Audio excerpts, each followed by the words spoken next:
Chapter 221. Now that Thor had finished his enhancement, that left the 2 large vials on the cart, waiting for someone to remember about them in all the shock and confusion of a lightning Sero using Circle of Protection, Thor was basking in all the attention that he was getting from the clerics, who were making intensive notes on his abilities, completely forgetting that everyone was here for a reason that wasn't studying Thor. Right, now getting back on track. This particular concoction should be perfect for Commander Alice. It's designed specifically for wind element mages and should strengthen your abilities and future growth rate. I know for commanders that is usually the most important part, as the growth can be painfully slow. The ancient professor announced, looking much more healthy than when he had hobbled into the room. Alice looked more than a little skeptical about drinking a potion that held more than the average coffee mug, especially since they were intended to be ingested in one go, and not sipped over an extended period of time. But it was a commander rank potion, and designed specifically for wind mages, which there was probably no better resource for her, and if they were going to part with it, without arguments, she would be an idiot to turn it down, so she found herself swallowing the entire vial full of the herbal concoction. While energy built all around her and her power level steadily grew, the beasts could feel it, the strengthening of the magical power that Alice could wield, and through them, Carl had a fairly accurate guess of her current growth state. But for the others in the room, it was just a lot of bleeding energy, and then they would have to test afterwards to know how well it worked. My maximum mana control rate is definitely better than it was before, and I can feel the wind magic more clearly. Alice did her best to explain the changes that had happened with the potion. We will run a suite of tests later when we have more time. I need to study the salve that you provided once I return to my labs, and then there are all the other results as well. But there is still one more vial here. What was that one again? The old professor asked his assistants. That is an attunement potion, double dose for humans, so it can be split between the 2 clerics in the group. The assistant reminded him, "Oh, that's right, High Priest, we made this one for your people. The ingredients are a bit rare and therefore difficult to obtain, but with the church's resources, it shouldn't be a problem to obtain enough to provide this to all of your promising members." The professor passed over the ingredients list and a packet of details to the high priests, who looked at some of the ingredients and concerned. Sure, they had access to vast amounts of resources, but they also had a massive number of clergy. Plus, this was a commander rank potion, and the side effects on a common grade or awakened priest could be catastrophic at best. They could administer it after reaching ascended to see if the promising priests could make it to commander rank and become high priests. The potion was split in half and handed to both Tessa and Lotus, who gave it very different looks. Tessa was holding it away from herself to avoid the smell, while Lotus was intrigued and taking careful sniffs, trying to determine what was in it without looking at the ingredients list. Well, bottoms up. Tessa reluctantly agreed. She tilted the smaller vial back and downed the potion in one long slug, followed by Lotus. Both priestesses grimaced at the flavor, but their bodies were gathering energy into themselves and giving off a sense of divine power. It was a shame that Sergeant Rita missed out on this opportunity, but everyone else had made out very well today, and their advancements had given the beasts a chance to learn new skills in the future. Ray was eagerly looking forward to deciphering how to make her golems wear clothing, color-adaptive camo netting to be specific, so they could hide as well as Ray herself did. But even Thor was looking forward to combat so he could try to learn the cleric tricks now that he knew he could make a circle of protection. The high priests were about to lead everyone back out. Carl could sense it in their demeanor, but the researchers weren't done. There is one more left. Now, the field of warrior enhancements is pretty well studied. But we do have a few things left that might help the Beastmaster himself. This next one could be considered a somewhat exotic potion, and we weren't certain that we would ever find a suitable test subject, but today might be the day. Assistant, could you go fetch item FLA 112C3? The assistant looked confused, but went and gathered the object from a storage room down the hall, still steaming with the intense cold of the ice magic that was used to preserve potions and pills that might become unstable when left at room temperature. Inside was what appeared to be a gummy bear. It was even gummy bear-shaped. Carl gave the priest a questioning look, but he just shrugged. I ran out of other molds, as this was a side project, so I used what I could find in the foods lab. Carl made a mental note to avoid gummy bears from the university. He would never trust their equipment after it had been used for experimental potions, but then they were making experimental food products out of magical plants and monster meat already, so perhaps it was no worse than any other piece of equipment. The professor passed the gummy to a clean petri dish with a pair of sterilized tongs. and carefully warmed it with fire magic using a handheld device. There it is, right back to perfect temperature. You will want to eat that quickly. I didn't do a good job of stabilizing it as a gummy and the flavor could be unfortunate. Carl nodded and tipped the gummy directly off the dish and down his throat, the same way that Hawk usually ate anything he didn't have to tear apart. The energy of the gummy hit him like a sledgehammer to the head and power flowed from it through his body, completely bypassing him to fill the spaces. It was probably a good thing that the beasts were outside at the moment, as Carl focused on concentrating the energy into the sun and moon equivalents he had been using in place of the candlelight. That the monks centered their space around, there was a lingering power in the spaces. Carl could feel it, but he couldn't quite grasp what he was supposed to be learning from the pill or what sort of skill it should be. Then, as the energy settled and his spaces began to change in nature, becoming more alive, as if they were a real place and not just a bubble of mental energy, that was what they had been missing, Carl realized. The bottleneck that was holding the beasts back from their advancements. It would still be some time before any of them were actually commanders, but they should be able to make it there now. But the energy wasn't done. It was leaking from the spaces to his own consciousness and to the void he focused on to meditate. A soft golden light filled the space for a moment, then coalesced into what looked like a holy stone or a golden dragon scale. It wasn't doing anything, but when Carl focused on it, he could feel the improvement in his meditation speed.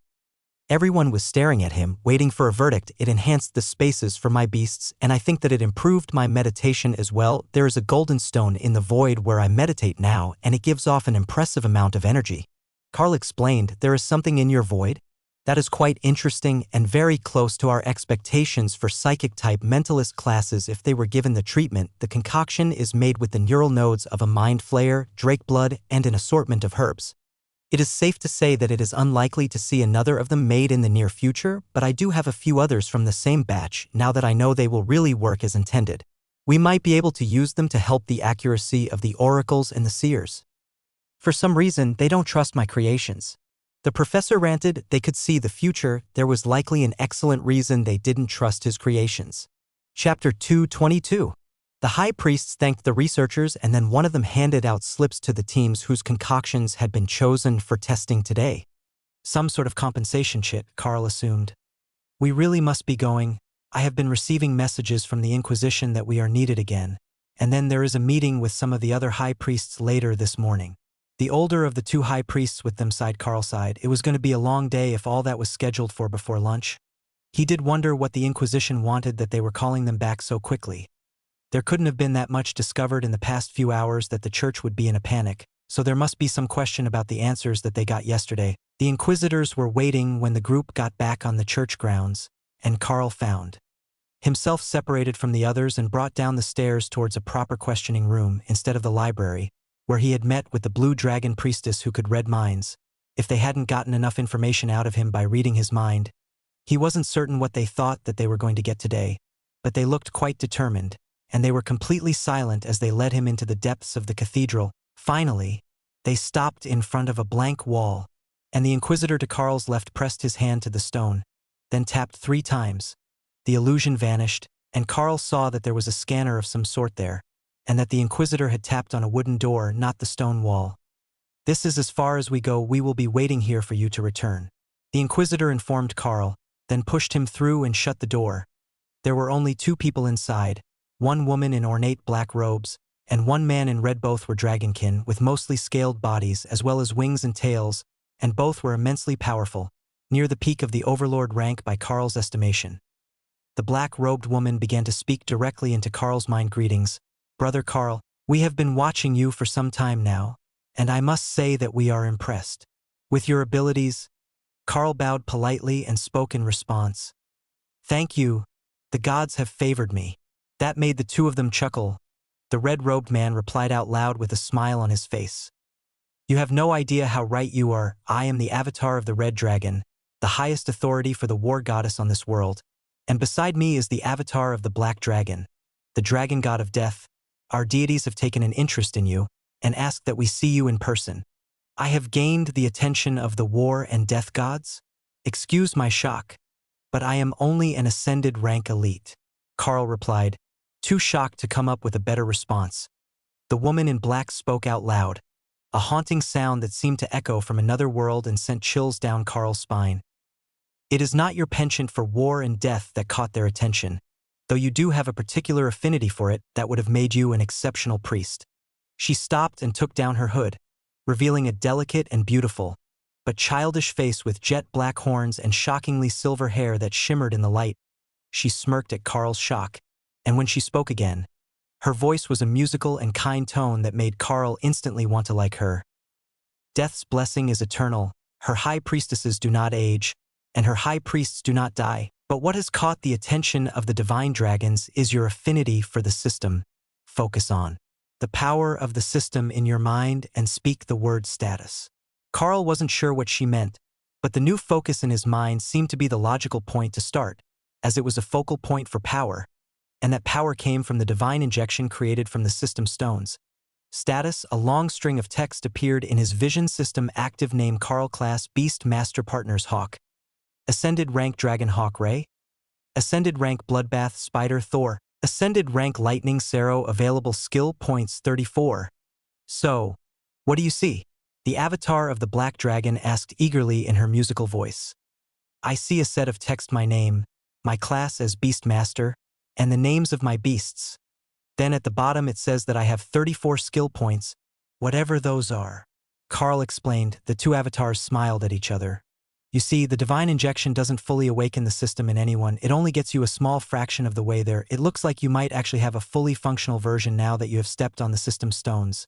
The other clerics have tried bringing promising candidates to test the ones you found, but for those without a system, they won't activate at all. They won't even activate for priests who gained their powers through faith, even though some of them were at the awakened rank. So, naturally, we want to know if you really do have the full power of the ancient system. Focus again and think the word skills or skill list. She insisted skills, skill list, learn skills. Carl sighed as none of them worked, and then a faint message appeared in his vision skill list unavailable. Randomly assigned skill points? Carl smiled. It says that the list is unavailable and asks if I want to randomly assign my points. The two avatars sighed and shook their heads before the Red Dragon avatar answered in his deep voice. You can if you wish, but it appears that your system is not completely activated. So I recommend holding off until you can find another holy relic. If you don't know what the skills are, it might not tell you what you have gained, so you will never know what powers you have that you're not using. He explained. Carl nodded. Having more spells and attacks would be wonderful. He didn't know how many points each of them would cost, but he could likely get at least a few more with what he had. Carl considered the situation for a moment. Is there anyone with a completed system that I could ask for advice? The laughter of the two filled the room. A booming chuckle overlaid with a delicate giggle, like ringing bells. There hasn't been a fully active system in this world for hundreds of thousands of years. Take a seat, and we will have a little history lesson that might help this all make sense. The Black Dragon avatar replied. Not even you two? Carl asked as he took a seat. They were the most favored of their gods. If anyone had a chance, it was them. We are neither subject to the system, nor are we born in this world. We only stopped in to see what the commotion was all about, after our gods asked us to observe from the shadows. When we are finished our work here, we will leave and watch until our deities ask us to take on another task, but that is only incidental to the situation at hand. Our deities were wondering if your people could really earn the forgiveness of the World Dragon and reactivate the system, or if you would have to carve an entirely new path for yourselves. It all started with a rebellion, as most changes do at the time. The system had been active for longer than the world had kept recorded histories.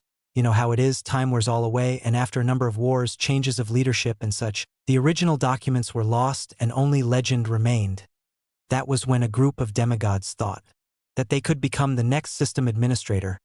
They led a revolution against the World Dragon, intending to usurp the world from his control.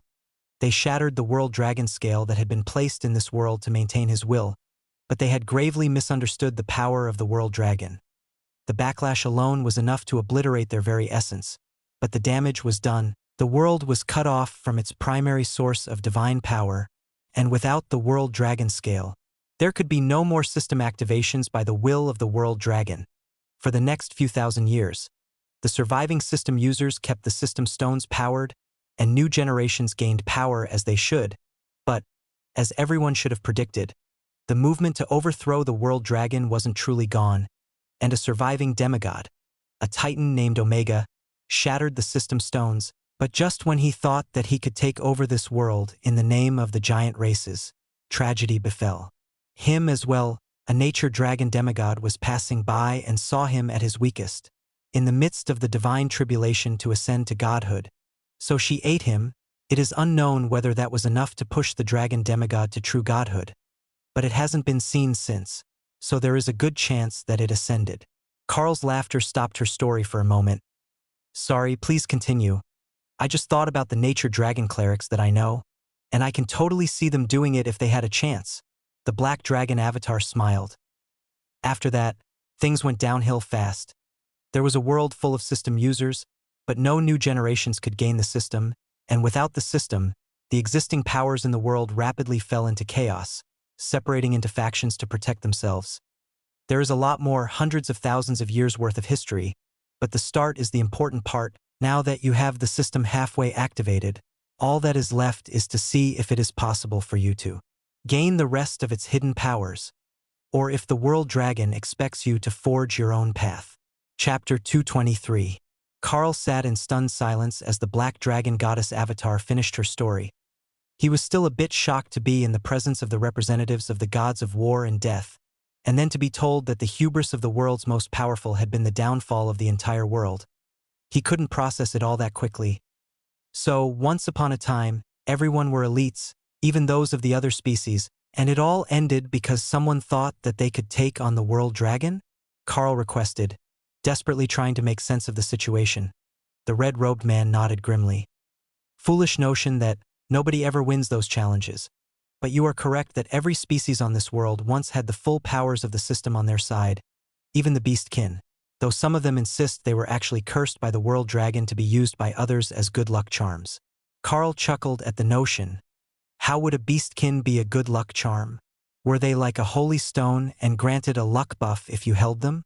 He supposed that wasn't impossible if the gods were getting directly involved in the lives of the people. What if I can't activate the ancient system, and I just am what I am, a Beastmaster with the ability to grow and learn skills like every other elite? Carl asked. The red dragon avatar shrugged. Then I wish you the best of luck becoming the most powerful elite in the world. I have no idea if it's possible, but the path of the divine beasts is a good one. In the ancient legends, there was a hero with the beast lord class, though they summoned their beasts instead of bonding living ones. I have never heard of a class like yours, but I would pay particular attention to the children of the green dragon. They are the god of beasts who don't have their own deities, so they will eventually take interest in you as well. They? Carl asked. The man frowned. It's a tricky question. Nobody really knows if the green dragon is a female who uses divine power to fertilize her eggs, or a male who uses divine power to create the eggs he fertilizes. What we do know is that there is no other involved in the process of creating green dragon demigods, and if they know, they're not telling. All this talk of gods and ancient treachery was giving Carl a headache. Even if he knew some of the answers now, there was nothing that he could do about it except possibly tell someone who would write it down so it wasn't forgotten again. The black-robed woman opened a portal on the wall behind them and nodded toward the red dragon avatar. It seems that our time is up and we must run to another duty. Thank you for your time, and you may return to your day. The avatar of the war god announced as he rose to his feet. That was it. They just walked through the portal, which closed behind them, and then the door behind Carl opened, allowing the Inquisitor's entry. Brother Carl, welcome back. Did you have a productive interview? The Inquisitor asked. Carl opened his mouth to answer, but found that he couldn't speak at all about anything that had happened in the room. He could remember it, but no matter how he tried to phrase it, he was unable to tell them. The best he could give him was a generic confirmation. Productive would be a good word for it, yes? He agreed. The faces of the two avatars were already blurring in his mind, leaving behind a general impression to recognize them by, but not enough to accurately describe them even if he could speak about the topic. That room is for foreign dignitaries of the church. Anything that happens in there is usually confidential, so we won't ask you for details. There is one thing that you should know, though 6 minutes ago, just before you entered the room, the system stones that your team discovered disappeared. They were in the middle of a test, and then every single one of the monsters in the region, as well as the system stones and an entire mountain vanished. An entire mountain? Now that's a missed opportunity. Carl gasped, shocked that nobody had noticed an entire mountain just appearing in the area. How bad were the maps they were working from? Or did nobody actually read them? The Inquisitor sighed, realizing that Carl hadn't known anything about it, and hadn't been informed of it beforehand. The Inquisitor was hoping that even if he couldn't speak about the topic, there would at least be something in his response that would indicate that whoever he was meeting might have provided him with information about it in advance. They walked back up to the main floor, and Carl realized that the others were taken somewhere else. What were the rest of us called back for? The High Priest said we were all summoned, and that was before the big event would have happened. Carl asked as they walked. Ah, right. There was no time to fill you in on all the details. Your group was called back for a formal recognition of your contributions. I'm not certain what will become of that now that the thing happened, but we are taking you to the others. The Inquisitor explained that was right. They had said that they had a meeting and then a publicity thing, but if the system stones had vanished, then there would be no grand announcement to the public, unless the Archbishop had managed to salvage their power somehow. Carl was led into a room where the rest of his team, along with dozens of high priests, some from every god that Carl had ever heard of, going by the differences in their robes, had gathered. They were all waiting for something, and the Inquisitors left Carl to do as he pleased, while they went to join the other Inquisitors who had gathered by the door. Everyone was waiting for news, and Carl saw Tessa and Lotus's concern as he joined them at their table up front. Have you heard? The tiny nature priestess asked. Carl nodded, and the table fell silent again while they waited. A few minutes later, the Archbishop himself entered the room, and Carl immediately noticed that his unique layered robes with the gold on the outside were the direct equivalent of the robes that the red and black dragon avatars wore. That would make him the Archbishop of the Golden Dragon Church, but the avatar of the World Dragon, or perhaps the Golden Dragons, which were technically a different species entirely and specialized in organization and leadership. He looked weary as he took his seat at the front of the room, on a throne facing the assembled priests. Only Carl's group included anyone who wasn't from the church, which couldn't be coincidental. The people in the room were most likely those who had seen the system stones for themselves, as they would need to know what had happened and what the official statement would be on the matter. Greetings everyone. As you may know, there was an upheaval today. The newly discovered set of system stones, along with the underground temple complex of the 7th dynasty, vanished along with the remains of a monster influx. There was no warning, and from what we can tell, nothing else was affected. None of the groups who were in the area remember anything out of the ordinary. Only those in this room even recall that there was a temple complex under the mountain. Only those in this room recall that our team arrived in the zone to study the system stones. Even the Inquisitors that we assigned to assist the church guard elsewhere in the region have forgotten the circumstances behind their deployment. Why that is, we do not yet know. What we can say is that while the system stones were active, dozens of clerics and others gained a new system skill from the anomaly. Now that they have vanished, we will be treating this incident as a one-time trial instance, with no way to recreate it. The contents of the trial are to remain confidential, but the gains will be in your official records, along with the achievements that were made during the influx period. That will be all for today's meeting. All other press conferences, meetings, and discussion groups are cancelled for the day while the schedule is reworked. Then the weary-looking Archbishop got up out of his chair and left the room.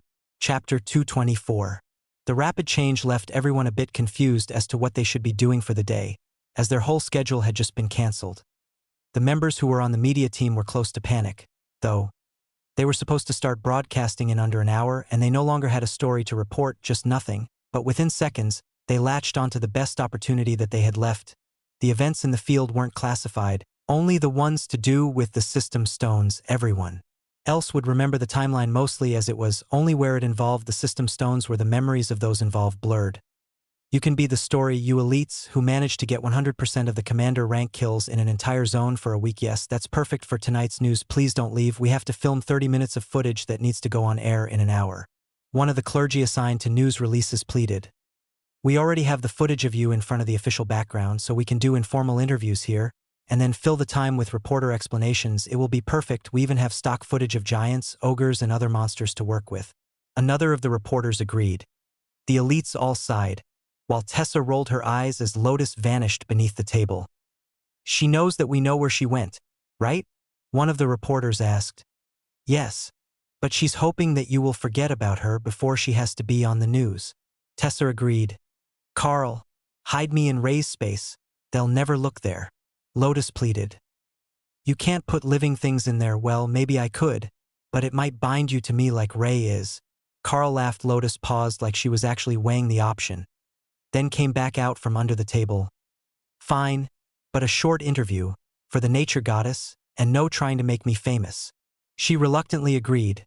The room was quickly rearranged so that they could do multiple interviews at the same time, each facing the walls, which conveniently were created from multiple panels with identical patterns.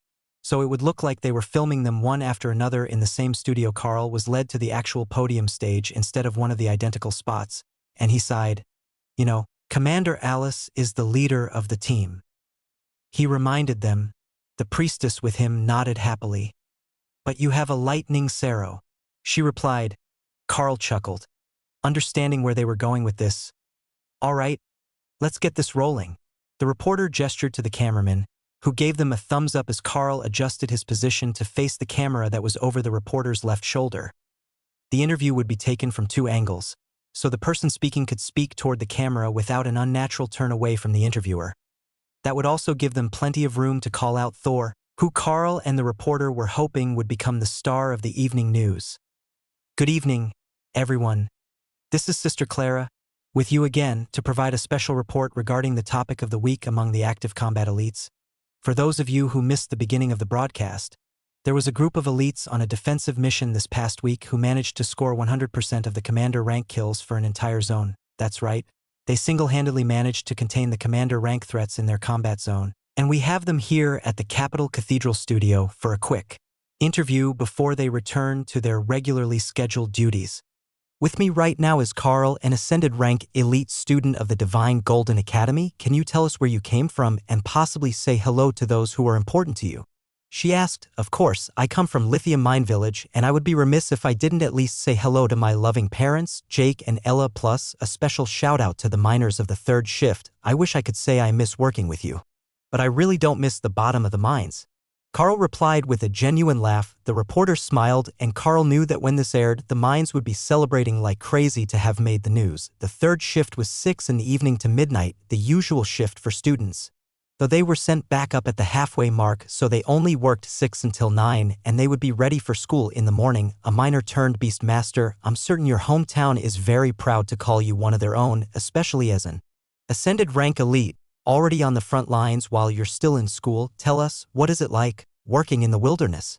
She asked. Make up a pretty lie. The cameraman was silently shouting at Carl as he realized that Carl had never done one of these interviews before. Well, I must say that the experience is greatly improved when you have a nature priest with you.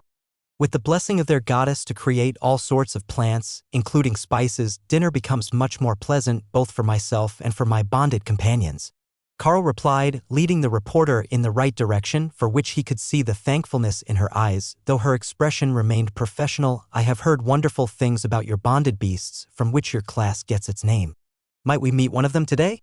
She asked, following the cues. Of course, Thor, would you come out and lay down next to me?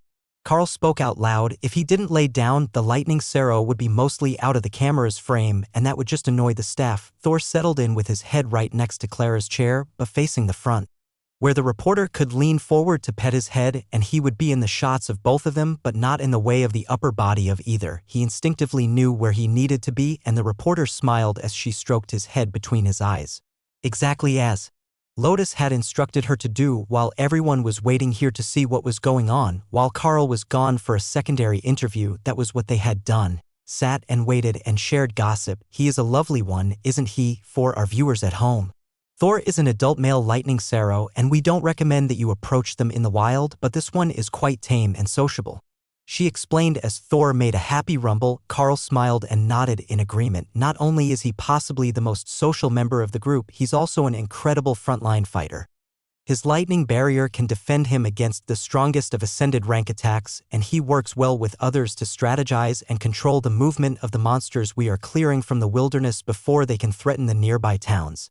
Thor nodded happily and then moved his head to bump up against her legs when the reporter sat back upright and stopped patting him. The gesture made the camera operators and a number of the others in the background laugh. Thor was precisely the spokesperson that they needed on camera today. It was impossible not to love him. Can you tell us a little about a memorable battle? I know the others in the group have been asked the same thing, but I won't mind if it's the same one as one of them has mentioned. The reporter asked with genuine interest in her soft blue eyes. Carl smiled at the camera. Well, I have one in mind, and I'm not sure if it's the same one as the others have mentioned. We were on patrol and had just finished a fight with a group of ogres when Hawk, our scout, informed us of a group of hobgoblins who were giving the military unit we were attached to some trouble. We rushed back to the scene and found that the hobgoblins had a shaman with them, healing the filthy monsters as the elites of the army fought a valiant battle toward the center of the hobgoblin formation where the cowardly little shaman was hiding. Now, Thor here is a good bit larger than your average hobgoblin, and he just plowed right through them and tossed that goblin shaman 20 meters in the air where our ranged attacks could take it out. Carl accompanied the explanation with hand gestures, and at the right moment, Thor gave a flip of his head, showing the cameras how to toss a goblin. The camera operators were both giving Carl enthusiastic gestures, while the reporter smiled and nodded along. It sounds like quite the scene. How did the battle end? She asked more seriously. Only minor injuries among the military unit that our clerics healed before the battle was even over. A resounding victory. Chapter 225.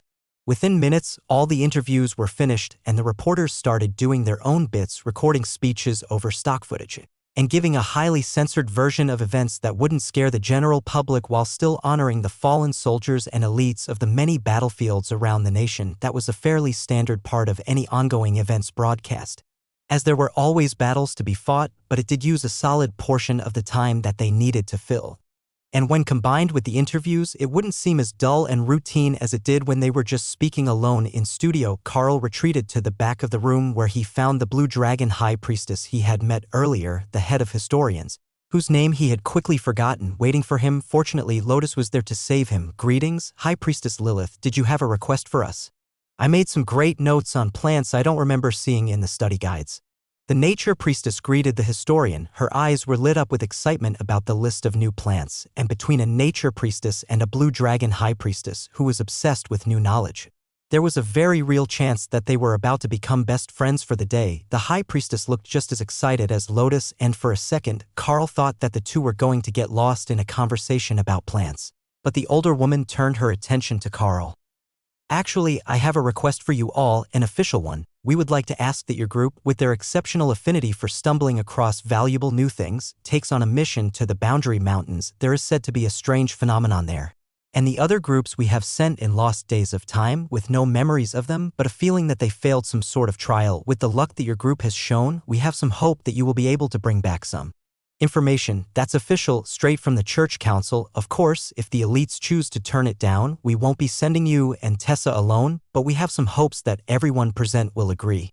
Lilith explained. Carl was about to answer when he sensed a familiar presence over his shoulder and a sense of menace that wasn't directed at him, but past him. Colonel Valerie stepped up beside Carl with a fake smile, wearing a visitor's hassock.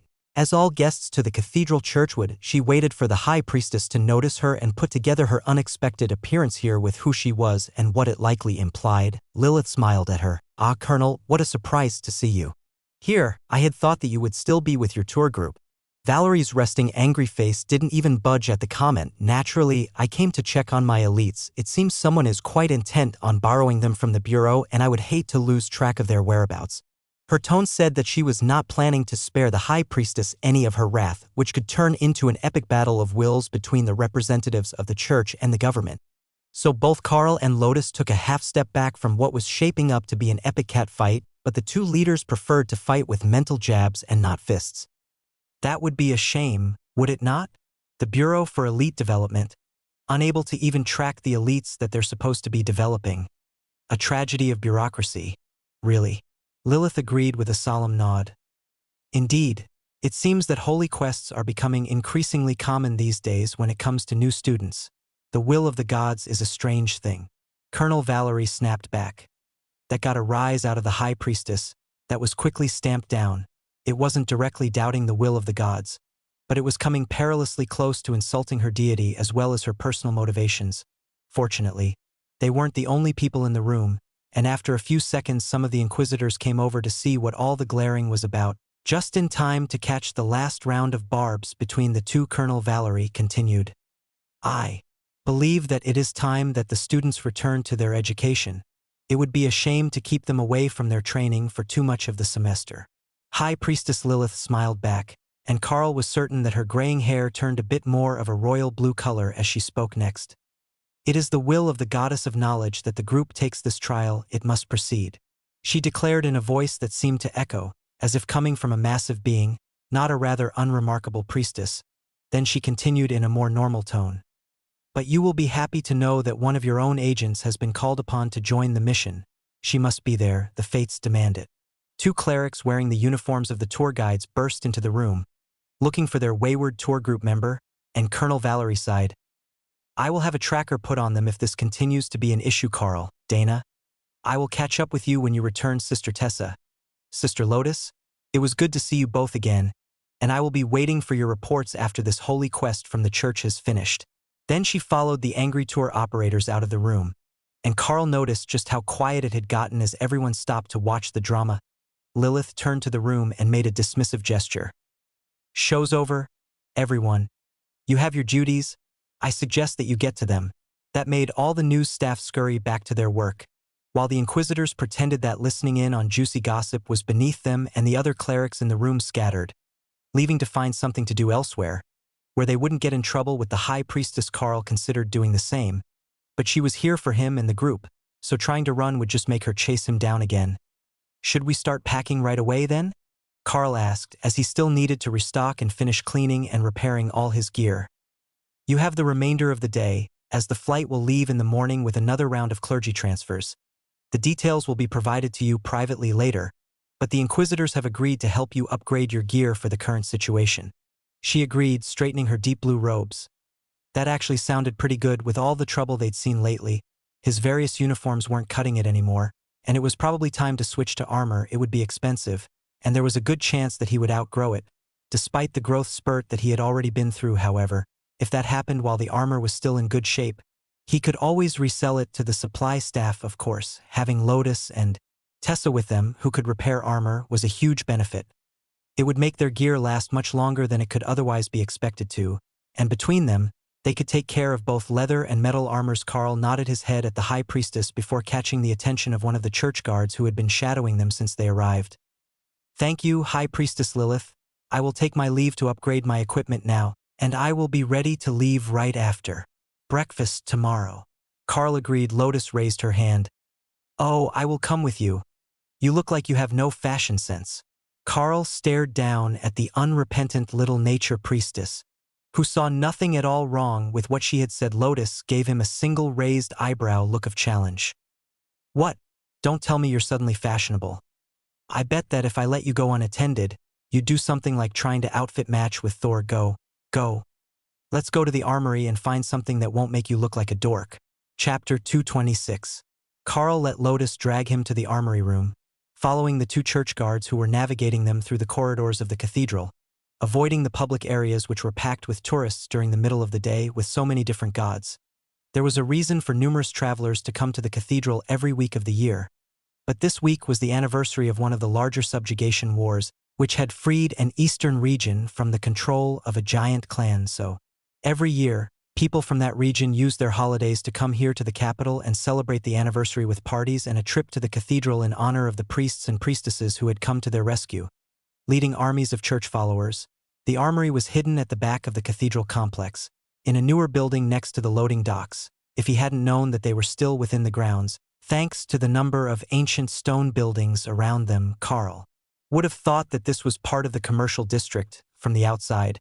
This loading area was hidden by trees and a long driveway, but it was modern enough that they could move all the goods they needed in and out efficiently, and without interfering with the experience of the visitors to the holy buildings.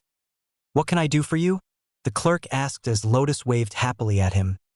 Carl here needs new battle armor. We get to go fun places. Lotus replied, excited about the day's upcoming events. Ascended rank, and as he doesn't have armor yet, I will say that he's not the team leader, so it will be ascended minimum with a heavy dose of commander rank targets. We can do that, as long as he has the merits and access, that is. The clerk agreed. Carl handed over his card, and the clerk scanned it through the reader. That should do it. Do you need weapons as well, or is what you have good enough? He asked. I've got an ascended rank bonded sword, and the ability to code it in ascended rank attack skills. It should be all right as far as my abilities go. Carl replied. The clerk nodded. Can you take it out and show me? It's better if I know what we're working with, just in case you might need a backup. Carl took out the blade, and then used the new shared skill Flaming Body that Hawk had shared to coat his lower arms and the blade in flames. Ooh, when did you learn that? Nice trick, Lotus cheered. When Hawk learned it, it should work out fairly well, and I can use it with the refreshing lightning barrier to keep up my defenses. Carl agreed. The clerk made a short note and then tapped a button to update his listings based on what Carl had mentioned for his skills. Well, we don't have much that's compatible with both lightning and fire, but we do have either or if you're using lightning as a defensive shield. I would recommend this suit. Are there any pieces of gear that you need to keep on? He asked. My gauntlets. I've got a set of bestial strength gauntlets that should be kept on when I'm heading into combat. Then there's a ring I keep on as well, but that shouldn't interfere with the armor. Carl explained. A ring with what properties? So I know what to build around. The clerk asked as he refined the search. Carl did his best not to laugh as he realized how lopsided his buffs were. It's a ring of giant strength. The clerk blinked twice, slowly, and then entered it into his computer. You didn't look like the smash everything to paste type of warrior, but I guess appearances are deceiving. Lotus giggled. Oh, he's not a warrior, he's a Beastmaster. We just happen to have fought plenty of giants recently, and they value strength above all else. I see.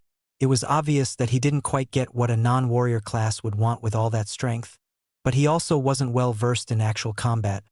Just in the theoretical aspects that went into balancing gear to distribute to the other elites, being strong also meant being fast. In a way, it didn't help your reflexes, but Carl's were already excellent, thanks to his class.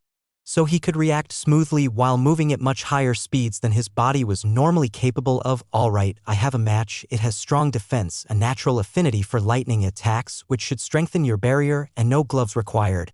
So you can wear your gauntlets. The clerk announced, before turning the screen to face Carl. It was a superhero. The entire outfit was designed to make the wearer look like a children's cartoon superhero, complete with a masked helmet that Carl was certain had to be some sort of copyright violation. Heart Ranger, go. Lotus laughed as she saw the outfit. That was precisely what Carl had been thinking, and the church guard with them nodded in agreement. I take it you would like me to look for something else? The clerk asked sheepishly. Normally, if the armor was the best that you could get, but it was ridiculous looking or it was mismatched and piecemeal as many elites would wear when they didn't want to spend the money on a crafted set. They would wear it under a combat uniform instead of over. Lotus didn't like the combat uniforms, though, and Carl was trying to get away from destroying them as well. The clerk went through the options that he thought would be suitable and at least wouldn't interfere with the skills that Carl was using, and came up with 3 options which he brought up on the screen behind him. Those are your better-looking options, not cartoonish or superhero. These ones were designed more for the working mercenaries than the up-and-coming stars who are likely to be recorded and put on the news, but if that's what you prefer, we've got them. The clerk explained, that's very much what I prefer. I spend a lot of time scouting and on point in the wilderness. I would rather not look like a super ranger. Carl laughed. One of the men in the back laughed as he heard the conversation. Tell the kid it's not that bad. We all go into the woods with bright white robes on. That made both Carl and Lotus laugh. The church guard did indeed go to battle in bright white robes, and their defensive magic even ensured that they stayed pure white for as long as possible. Who had decided that was a great tactical decision? Carl had no idea. But it had been a tradition for so long that even suggesting changing it now would be unthinkable to most of the church members. Lotus pointed up at the screen. There, that 1 second from the left, what are its properties? I wouldn't be embarrassed to be seen next to that. She asked. It's lightning neutral, fire element friendly, and has an ascended grade durability. The materials are a mix of monster leather and enchanted metals with no additional enhancements to benefit the user. That means it is one of the budget options at the ascended rank. However, it is a quality magical product and will hold up well to long-term use with the leather pants and the ability to be bonded should the user be sufficiently compatible. Lotus smiled. Oh, bonded is good. What about the one on the far right? Roughly the same, neutral to lightning magic, but more attuned to fire. It also makes fire magic a bit less mana intensive to use. It can also be bonded by the right user, but it is all leather, no metal.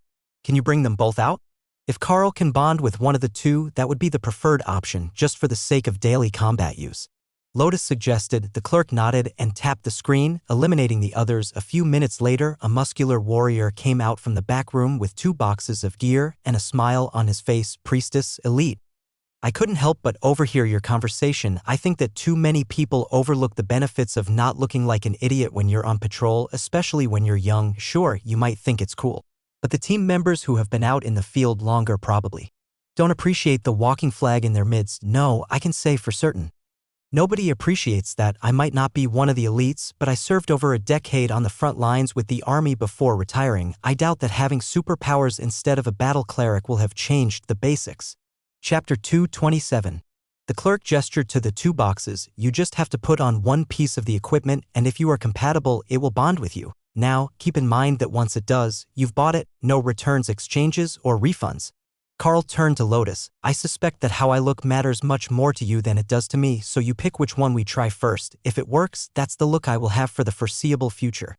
The tiny cleric sighed, then put on a serious face and turned her hair from black to a mottled brown that reminded Carl of tree bark. Oh, the nature priestess has her game face on. What's it going to be, sister? The clerk asked. All leather first. My instincts say all leather first. Lotus replied. Before her hair changed back to blonde, Carl wondered how long he had missed the fact that she had been changing her hair color with her mood.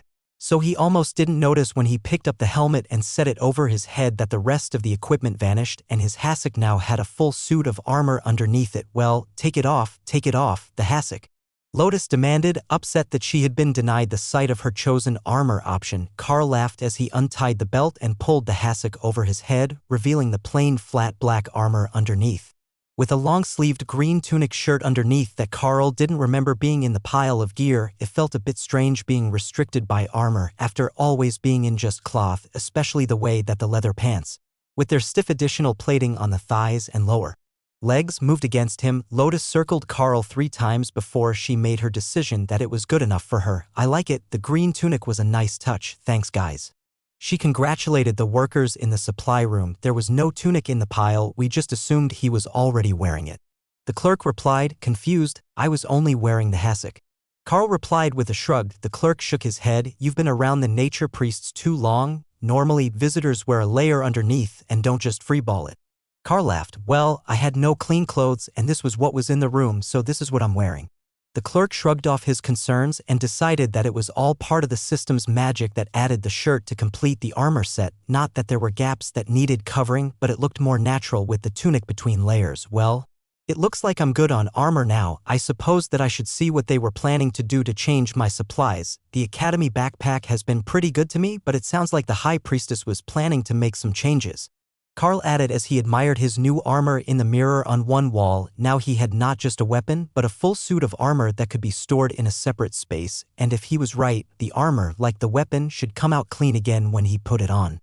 The weapon didn't take any blood or viscera back to the space with it, so the armor should be the same. Put the hassock back on before you leave the room, it's regulation. The clerk reminded him when Carl turned to go show off his new gear to the others. Right? Almost forgot about that. He removed the helmet and set it aside, then awkwardly slid the loose-fitting robe back over himself and tied the waist. Then, as a test, he dismissed just the helmet back to the separate space, and sighed with relief when he found that he could go without it and not have to put away the entire set of armor. All that was left that wasn't bonded were the gauntlets, and those were easy enough to transport wherever he went, as they were made of leather with steel plating on the top. Once they had resized to fit him, they could easily enough be tucked in a side pocket of his bag or a pouch at his waist. He would say tucked in his belt, but it would never do to accidentally lose one while he was running. It's a definite improvement over the silly combat suits that make everyone look like a mall security wannabe. Lotus informed him as they left the supply room. That's one way to look at them. We didn't have a mall in the town I grew up in, so I have only seen them on television. Carl laughed. Lotus giggled. You don't even know what you're missing out on then. You know, you're most likely what one would call rich by now. When you get some time off, you could go out shopping in the capital, take in the sights, learn to live a little. Carl raised an eyebrow at the way she directed it straight at him. Just me? You're not going to come along and show me what I'm missing at the shopping mall? The nature priestess just shook her head. I would personally rather play with Ray in the forest, but I have it on excellent authority that the mall was a highlight of the childhood of those who lived near one. The pair joked as the church guard led them back to the main building where Brother Choi was waiting for Carl to return, ready to continue their meditation practice at the instruction of the high priestess. Don't worry, it's all for your own benefit. If you're going to run away tomorrow before we can finish the process, it would be best if you at least had one more afternoon of practice so I can provide guidance on any aspects you haven't mastered. The monk greeted them. Lotus waved to Brother Choi as she kept walking. I will make sure that your gear gets properly updated for the mission. Go and learn your focus thing so Ray can make it to commander rank and take me through the trees even faster. I'm glad you have your priorities in order. I will see you at dinner. Carl called back as she headed into the building, followed by one of the two church guards. The orders to follow the group around so they were available anytime they were needed were never changed, and at this point probably wouldn't be as they were leaving in the morning. So everyone had an escort, and there was no chance that the inquisitive mind of a nature priest might lead Lotus astray in the nation's largest cathedral. They returned to the same meditation room as the last time, but this time, Brother Choi had more knowledge to impart. Since you're going to be gone when you get to the important part, I will try to explain it now. You will finish the flame, and then you will feel stuck again, but you're actually not once the flame is finished. You need to draw the aura of the flame out through the whole space, and then when it feels like it is balancing out again, rebuild the flame to a new, higher standard. It will only go so far beyond the surrounding area before it feels complete and won't advance, so you need to keep layering more and more power through the space from the focus. If you don't bring it from the focus, it won't stay or increase the potency of the space. It's hard to say how many times you will have to do it. But eventually you will make it to commander rank. While you were busy, I did a bit of research using the reports that the Bureau has made on you, and I think that you don't actually need to push yourself all the way to the commander rank. With your mental space, once you get far enough, the beasts will naturally advance and they should pull you up with them. That's something that I can't do, but in your early reports, it was clear that the advancement of Hawk was driving you forward. So the same should remain true as you advance further. Carl considered that for a while. Can I spread the aura of the focus before it's at its maximum? Brother Choi nodded. You can, but it's not as efficient because there isn't enough energy there to make a nice even advancement layer. Like the rings of a tree, you need it to be even all the way around for it to be perfect. That made sense, so Carl gave him an affirmative thumbs up and began to meditate to finish building up the 3 focal points. Now that he had a guaranteed way forward, it was much easier to focus on the task at hand and not worry about what he should be doing. Chapter 228. The next morning came entirely too early as Carl felt that he was finally making real progress on his spaces. But the promise of a unique challenge for the group, with the promise of even better rewards, was enough to eliminate most of the concerns that his time might be better spent in the meditation room. His backpack had been upgraded while he was away, including a small note from Lotus about the state of his supplies. Carl, I replaced all your camping gear, other than what Ray made, which I transferred from a stick to a proper lightweight pole. There is a folded cloth tent, your hammock, rope, lightweight kitchenware, extra boots and socks, and then the essential grooming kit. Since you're with us, I only included the small fuel stove with 1 can, but normally you would carry a spare. The cup that goes with the stove contains a coffee perk and some fresh ground beans if you find yourself in need of better coffee in the mornings. There is a week's worth of ration packs in there, as is protocol, and an extra canteen full of good water. I also added some extra clothes, since you never have anything clean when you get back to civilization. Your laundry is tightly rolled and packed in the central pouch. Please refer to the diagram. Her handwriting was beautiful, so what had happened to her picture drawing abilities? Even the shape of the backpack was barely recognizable, much less the stuff she drew inside. Fortunately, the labels were perfectly clear, and Carl understood without completely unpacking the bag. Instead, he just opened the sections and pockets to double-check before curiosity overcame him, and he pulled out the grooming kit to see what Lotus had thought were the essentials for a man's grooming. There was a straight razor, shaving soap, and a brush, which looked higher quality than his old one. Then there was a comb, scissors, nail clippers, a sewing kit with both fine and leather supplies, instant set glue, leather soap, mink oil for conditioning the leather, and then condoms. So many condoms. Now, Carl wasn't a particularly prudish young man, and he did keep one in his old supply bag, just in case, but there were nearly 30 of them here. Was Lotus trying to tell him something? Or was this an oddity of what she considered essential supplies? Fortunately, he didn't have to wait long, as the cleric in question came to check on him just as he was putting everything away. Lotus, why is half my grooming kit bag filled with condoms? Carl asked as the smirking woman walked in. You see, the standard operating procedure is 14 days of supplies, except water, which would be too heavy to carry for most of us, so 14 days and 2 a day makes 28. There are precisely 28 condoms in your bag, and if that number changes, we will have some questions for you, young man. Lotus replied in her best motherly voice before devolving into giggles. Well, it's not like they're heavy, but I admire your optimism. I didn't tear the pack apart, but it looks like everything is there. Is it time to leave? Carl replied, yeah, we head down in 10 minutes. That's what I came over to tell you, just in case you were meditating. They hate waiting for people, especially elites who should know better. The pilots hate waiting on anything, but I'm all packed up now. Should we get going? Carl replied, the others should be waiting. The word waiting turned out to be an understatement. One helicopter was shut down for maintenance and there were 50 clergy members standing around outside with their gear. As the other pilots wouldn't leave him to fly without his formation if they didn't have to, there weren't many monsters who could take one out when it was loaded with clerics and elites, but if they were taken by surprise. Even Hawk could be a deadly threat to the transport vehicle. The mechanisms were complex and fairly delicate, so a single fireball to the rotors would take a helicopter out of the sky. For that reason, the bus was a more popular option, but for wilderness deployments, it simply wasn't an option, as it couldn't get you close enough to the deployment zone, and the Golden Dragon Nation was a large one. As he scanned the group, Carl noticed that there was another team that stood out even more than his did. While half of his team was in armor instead of the robes of the clergy, the final team was in a different style of robes with a light chest plate, and swords on their hips in a delicate style that Carl was certain would shatter the first time they took a hard parry. Obviously, they weren't for fighting head-on, but more of a martial arts style of combat, but they didn't look like monks, unless this was some odd fashion of the capital that he didn't know. Spellblades. Tessa offered a one-word explanation. Oh, Carl had heard of those. They were mages who trained in the ways of the warrior, not elites, but trained mages. They weren't known to be as quick-growing as the elite mages, but they had a long history, hundreds of thousands of years, and they were the primary fighting force of many of the magical nations. He wondered if they were going to get to see them in action wherever they were going, or if they were on some other mission. That answer was solved easily enough when an aging mage came to join them and quietly informed his group that he had arranged other transportation, and that they were headed to the airport. But before they could leave, the crew announced that the helicopters were ready to go, and they could start loading now.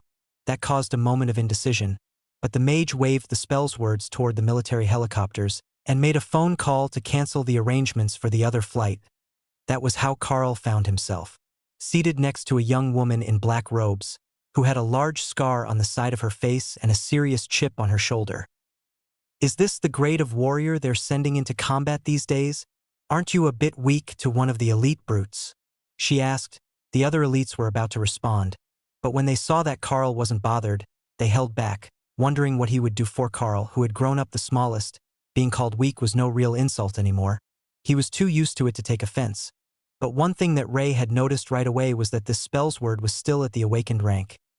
You know, given that there is a whole rank between us, I thought that you could be more polite. Something along the lines of have you been ill, senior brother? You look far too slender and handsome for a warrior. That would be much more suitable, don't you think? From the look on the woman's face, you would think that Carl had slapped her. Why in the 7 realms would I call you senior brother? You're still an awakened rank spell's word. While it won't be long before I move from ascended to commander rank. Certainly. That deserves some consideration? Her teammates were smirking, but holding back from getting involved. Whether to prevent a fight from breaking out, or because they were looking down on the elites, Carl didn't know. But when it came to a battle of wits, he wasn't completely unarmed. As if I would call some young child senior brother. She grumbled as she realized that Carl really did have the power advantage. He didn't know how their faction's internal rankings worked. But the elites went mostly by power. The more you had, the more respect you got. Most warrior groups should be the same, and Ray was quite certain that the oldest 2 in their group were commanders, while the others were all awakened. Teams 1 and 7, you are up first. You will be hot dropping into a combat zone. So be prepared for action. The cargo master announced, cutting off their argument. Alice nodded in acceptance as they were Team 1, and it appeared that Team 7 was the spell's words. It was just his luck. They really were going to the same deployment, and they were already off to a not-so-brilliant start. Maybe there was a chance they weren't working together, but just near each other. Chapter 229. Everyone unloaded as the helicopter touched down, and a bearded blonde royal rank mage came forward to greet them. Good. You all made it, and you've had a chance to meet each other. He paused to laugh at his own joke and the obvious tension between the 2 groups. I am Prince Corbin, and as you might already know, these 4 are Larry, Daryl, and Darren, and finally, our ray of sunshine is Rosalind. The royal rank mage introduced himself in the spell's words, with a teasing glint in his eye that dared the girl to speak out. The fact she hated the name wasn't a secret, everyone could see it, but it was just as obvious that she had done something to annoy the royal rank mage and make him use her full name. Corbin was dressed as an elite, so Prince would most likely be a power-related title, as Commander and Overlord were. Larry and Daryl were the Commander-ranked leaders, while the other, Daryl and Darren, were the awakened pair, making for a larger power gap than most groups, but if they had Prince Corbin with them, it was probably some Spellblade clan-related mission, as they were all from the same group. Now, I'm not going to ask you all to work together, that would be pushing my luck too far, but I will request that the two groups not attack each other if you see each other in the wilderness. My people have an assignment to hunt beasts above their rank, and the rest of you are here for whatever mission the church had, so your goals shouldn't overlap by too much. Corbin finished, before nodding in satisfaction in a way that reminded Carl of his father. When something went right, Alice reached out and shook his hand. Prince Corbin, good to see you again. For those who I haven't met yet, I am Commander Alice, then we have Sister Tessa and Sister Lotus, Dana and Brother Carl. Brother Carl? Corbin asked, looking at Carl's leather armor with the green tunic. That wasn't church guard uniform, and he didn't feel like a priest. The church summons him so often you'd think he was a priest. He's actually a Beastmaster class elite, so if you see oddly tame monsters around, they might be his. I wouldn't pick a fight with them, they're stronger than they look. Rosalind scoffed, but Corbin looked excited. Perhaps we could have a little sparring match, as we have two clerics here to deal with any mishaps? It would help build recognition between the two groups, he suggested. Sure. The young lady and Carl seemed to have a companionable rivalry going on. Perhaps he could duel her without his beasts active, and they could get a taste for each other's skills? Alice offered. Rosalind pulled her short black hair back away from her face and smirked. You don't think that I can handle one elite with his gimmick pets? Alice gave her a vicious smile. Why don't you try him first, and then see if you think you're up to a 4-on-1 fight, a rank above yourself? Everyone backed away, all confident in their contestants' chances of winning, despite knowing very little about the opponent. I would like to make one condition: if I win, never call me Rosalind again, the girl demanded of her royal rank mentor. I will consider calling you Muffin again if you win 1-on-1 against him. If you can take him and his pets, I will call you Rose. Corbin countered.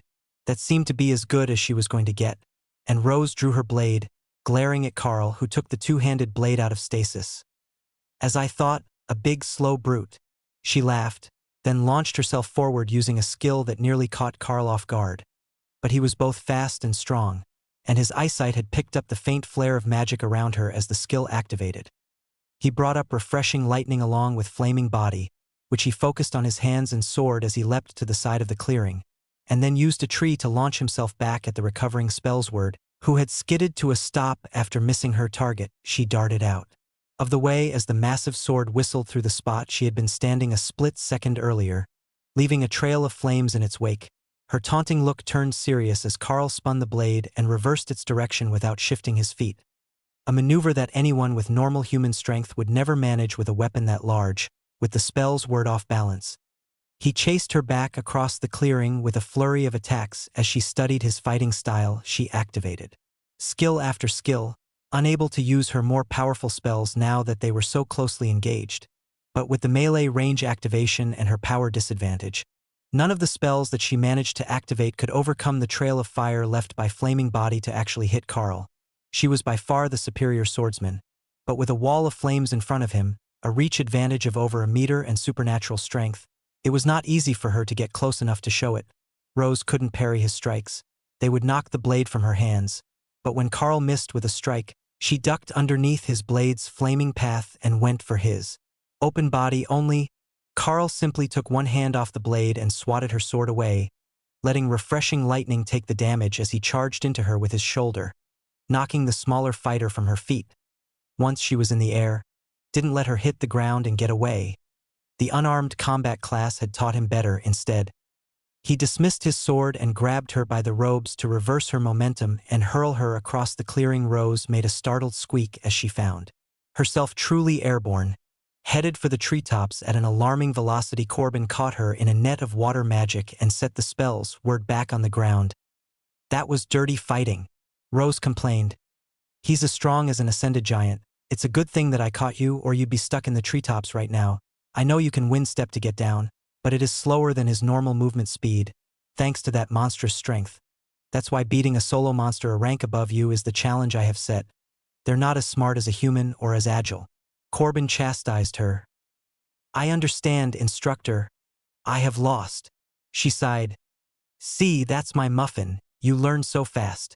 Carl wasn't certain that was actually an improvement, but the way the others smiled made it seem like a term of endearment. Perhaps they were related? That might explain the teasing, but they didn't look alike. I know his tricks now. I will win for certain next time. She agreed. And that will have to wait until after the mission. I don't want any of you challenging each other in the wilderness. Now, I have the maps for all 4 groups, and then we can all get going. The 2 commanders moved to stand next to Daryl and Darren, and Prince Corbin moved to stand next to Rose while he handed Alice the updated map of the area, with monster sightings and harvested resources. Alice looked over the map and nodded. It hadn't changed too much since yesterday when theirs was updated. Good luck, and if you need anything, look for us. We have 2 healers, and both can magically repair gear, so if you damage a blade or your armor in combat, we can get you going again. Alice reminded them. The spell's words all raced off into the woods to get started on their mission, while Alice gestured toward the mountain northeast of them. That is our first target. There have been strange sightings around the base of the mountain, and it might mean that whatever we're looking for has been hidden there. She instructed the group. Carl moved to the point position and called out Hawk to begin reconnaissance. This place is busy. There are monsters everywhere, furry ones, big furry ones, scaly ones, big scaly ones. Hawk notarized his estimation of their threat level. There was only one problem: he had no idea what any of these creatures were called.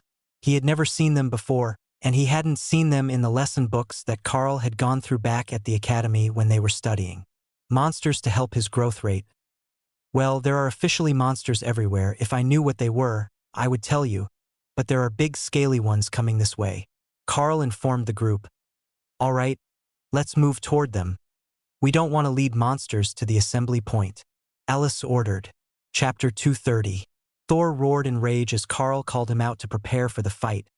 He couldn't see the enemy yet, but he could smell them, and every Sero knew the smell of their natural predators. The scaly things are some sort of bipedal lizard, Carl relayed as he tried to interpret Thor's enraged thoughts. His mind just called them enemies, and the Sero packs didn't have a name for them either. But there was no doubt that they were carnivorous and pack hunters. What he hadn't expected was the size. The first of them came crashing through the trees, standing 3 meters tall, but nearly 7 meters long as it stood on 2 powerful legs with its tail extending behind it. And Carl could hear more of them coming. Thor bugled a challenge at them, and the reptilian beasts turned to charge at their natural prey, forgetting about the small humans in favor of a real meal. This lightning Sero was no pushover like his average pack kin, and Thor whipped his armor-plated tail ball at the first one to charge, sending it careening into a tree, where Carl was able to get a good swing at it. His body surged with power as the 2 clerics both buffed him, and his blade shone with holy light under the fire as it cleaved down into the creature's neck, leaving the awakened rank beast's muscles severed, and the head tilted at an odd angle as it crashed to the ground and bled out on the mossy ground. That curbed the enthusiasm of the other 2 monsters that had been incoming, but they had bigger problems than Carl and his sword. The clerics had also buffed Ray and her spider golems, which had just jumped out of the trees and onto the back of one, while Alice's golem cut off the escape route for another. Dana's golems were already surrounding the beast, and with the additional damage that they had gained when she learned destruction, which added damage to all her spells, the 2 stone golems, who were now armed and armored, were having no problems. Hacking through the thick hide, it was a huge improvement from before they had found the system stones, and even if the 2 mages hadn't been casting anything else, the 2 awakened rank golems would have easily defeated the beast. The new weapons and armor were a real upgrade for the golem, and the stacked improvements were quickly putting Dana near the top of the awakened rank for combat power. The smaller furry things are coming your way. Maybe dogs? Hawk suggested. The last of the reptiles hadn't even finished twitching yet, and there were already more attackers, but if they were wolves, it wouldn't be so bad. Wolves he could handle. But, of course, that wasn't the case. Hawk knew what wolves were, and these were not it. They had a similar muzzle structure, but they were the size of a bear, and they had wings, actual leathery wings, but those were less concerning than the size of the claws on their feet as Carl parried an incoming attack. The claws sparked like steel as they met the fire magic on his blade. but they didn't appear to be damaged. Carl stepped back to put himself into Thor's circle of protection, while remaining between the monsters and the rest of the group. That retreat seemed to be a signal to the beasts, and they teamed up to grab one of the bodies and drag it away. The group decided to just let them go for the moment, until they could figure out what they had just been attacked by. Is anyone familiar with those? Alice asked hopefully, looking at Lotus. I know countless monsters, but not that. I almost thought it was an overgrown hellhound, but there was no fire or brimstone smell. Lotus replied. Their claws didn't shatter against an ascended rank skill, so they're at least that tough. Carl added. Ask Hawk what else is in the area, and for a more detailed description, something is really wrong here, and I hope that the other groups will be all right, since they went out in pairs, and the beasts here seem to operate in packs. Alice replied, that was a good point. The awakened spellblades would be a liability in a fight like that, and there was only one commander with the boys. The royal rank mage was a different story. He had enough power that nothing here would be a real concern to him, but if they saw the others, they should at least give them some warning. There are no more of the big lizards. They ran away when they saw the furry things. Those are taking the food. They stole back toward a cave in the hills too. Your east. There are smaller lizard men, and other furry things that stand upright. Hawk finished with a detailed list of where they all were, which Carl relayed to Alice, who plotted their course for the day. We don't want to be fighting all day and night, but we do need to clear many of the monsters in this area if we are going to do any searching for hidden resources. So, I have set a course that will lead us to the first suspected anomaly point, which we will set up camp near and explore in the morning. It is unlikely that we will have a peaceful night tonight, so I will ask Ray to return to her space and get some rest well before dark. She will be needed to keep every watch with us after it is too dark for Hawk to see well, but she will also need to help set up a safe fort for us tonight. Carl nodded in agreement. Sleeping on the ground seems like a bad idea for tonight with those predators wandering the area. Do we know what the bipedal furry things might be? Some sort of monkey or ape that might chase us into the trees. Lotus frowned. I don't think so. It's going to be close to freezing overnight and even worse further into the hills. I think that they will more likely be a species of yeti than apes. Everyone else waited for Lotus to elaborate, as they weren't familiar with the species. The level of intelligence and the type of magic that were innate to the species could make a significant difference to their plans. They're about as smart as ape-type monsters, which is to say more intelligent than most. They also have opposable thumbs, so they can use handheld weapons. They have a thick hide under dense fur that makes for durable armor, and they are virtually immune to water and wind type. Attacks fire is their great bane, and they will usually run if there is fire involved. As they cannot survive long in the heat full-grown, they are ascended rank, usually on the low side, but they travel in packs of up to 10, plus any juveniles that haven't moved on to form their own group yet. Alice nodded. So, we're looking at up to a dozen intelligent ascended rank monsters at a time? What does Hawk have to say on their numbers? Carl conferred with Hawk for a moment. He counts 5 in this group, and 2 are smaller, juveniles at the awakened rank, but no females. Lotus frowned. That means they'll be extra aggressive. They're not particularly protective of their females, but they get extremely violent when they don't have any in the pack. Alice turned to Carl.